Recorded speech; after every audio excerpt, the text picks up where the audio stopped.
നമസ്കാരം. നമ്മുടെ കേരളത്തിൽ ആകെ പരക്കെ മഴ പെയ്തുകൊണ്ടിരിക്കുകയാണ്.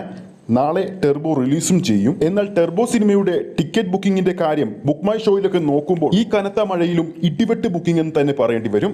അതായത് ടെർബോ സിനിമയുടെ പ്രീസെയിൽ അഡ്വാൻസ് ബുക്കിംഗ് അവസാന ലാപ്പിലേക്ക് അടുക്കുമ്പോൾ ബുക്ക് മൈ ഷോയിലൂടെ വിറ്റുപോകുന്നത് ഓരോ മണിക്കൂറിലും 4000-ന് മുകളിലുള്ള ടിക്കറ്റുകളാണ്. ഇതിനോടകം തന്നെ കേരള ബോക്സ് ഓഫീസിൽ നിന്ന് മാത്രം ഏകദേശം 2 ലക്ഷത്തിന് മുകളിലുള്ള ടിക്കറ്റുകളാണ് ടെർബോയുടെ ഭാഗത്തുനിന്നും വിറ്റുപോയത്. ഈ കനത്ത മഴയിലും ഇടിവെട്ട് ബുക്കിംഗ് നടക്കുമ്പോൾ റെസ്റ്റ് ഓഫ് ഇന്ത്യയിലും ചരിത്രം കുറിച്ചിരിക്കുകയാണ് മമ്മൂക്ക. കുറച്ചു മുമ്പ് Mammookka rest of Indian theatre list ടെർബോയുടേതായി ഇട്ടിരുന്നു. ആ ഒരു ലിസ്റ്റിൽ ഓരോ സംസ്ഥാനത്തും ടെർബോ സിനിമയുടെ തിയേറ്റർ ലിസ്റ്റ് നോക്കുമ്പോൾ വൻപൻ റിലീസാണ് ഒരുക്കി വെച്ചിരിക്കുന്നത്.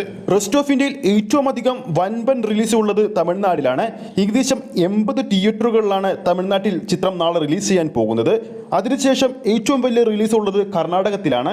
ഏകദേശം 62-ന് മുകളിലുള്ള തിയേറ്ററിലാണ് ചിത്രം നാളെ റിലീസ് ചെയ്യാൻ പോകുന്നത്. മഹാരാഷ്ട്രയിൽ 50 തിയേറ്ററിലും ഡൽഹിയിലും ഉത്തർപ്രദേശിലും 30 തിയേറ്ററിലും ഗുജറാത്തിൽ 31 തിയേറ്ററിലും പഞ്ചാബിൽ 11 തിയേറ്ററിലും ചിത്രം റിലീസ് ചെയ്യും. ഏകദേശ കണക്കുകൾ പ്രകാരം റെസ്റ്റ് ഓഫ് ഇന്ത്യയിൽ ചിത്രം നാളെ 340 തിയേറ്ററിലോളമാണ് റിലീസ് ചെയ്യാൻ പോകുന്നത്. അഡ്വാൻസ് ബുക്കിംഗ് അവസാന ലാപ്പിലേക്ക് എത്തിയപ്പോൾ ഏകദേശം ലാസ്റ്റ് വന്ന അപ്ഡേറ്റ് പ്രകാരം കേരളത്തിൽ നിന്ന് മാത്രമായിട്ട് പ്രീസെയിൽ കളക്ഷൻ 8 മണി വരെ നേടിയിരിക്കുന്നത് 3,22,00,000 രൂപയാണ്. 8 മണിക്ക് ശേഷവും കിടിലം ബുക്കിംഗ് നടന്നതുകൊണ്ട് തന്നെ ഇനി വരുന്ന മണിക്കൂറിലും ചിത്രത്തിന്റെ പ്രീസെയിൽ കളക്ഷൻ ഉയരുമെന്ന് തീർച്ച തന്നെയാണ്. അപ്പോൾ സിനിമാ പ്രേമികളുടെ ഏറെ നാളത്തെ കാത്തിരിപ്പ് അവസാനിക്കാൻ വേണ്ടി ഇനി മണിക്കൂറുകൾ മാത്രമാണ് ബാക്കിയുള്ളത്. ടെർബോയിലൂടെ മമ്മൂക്ക പല ബോക്സ് ഓഫീസ് റെക്കോർഡുകളും തിരുത്തുമോ ഇല്ലയോ എന്ന് നിങ്ങൾക്ക് താഴെ കമന്റ് ചെയ്യാവുന്നതാണ്.